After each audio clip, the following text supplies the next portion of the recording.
Li vê derê wên ana tava me dibînin. Stêrkekî forma supernova hilbide dibe ku ji tava me mezintir û girantir be.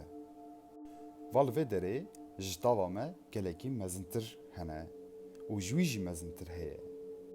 Stêrkên mezin stûmaniya nükleer zû dişewtîne, wekî zû bijê civan bimre.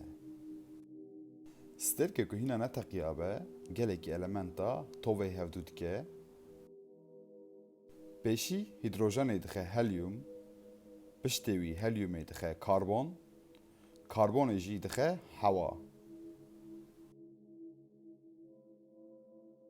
Stêrkê ku dişewite, dendika xwe da gelekî elementa tovê hevdû dike. Van elementa saziya fezayê ye. Lêbelê stêrkekî ku dişewite, dibe ku van elementa ji xwe bavêje.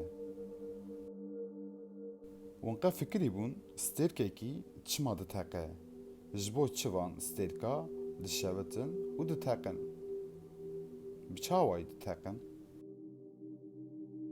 Di ser vîdyoyê da me gotibû dendika stêrkê gelekî elementa tov dike û ji van elementa jî enerjiyê hesin hemû dikişîne xwe û teqîna stêrkê ji destê hesin pek tê.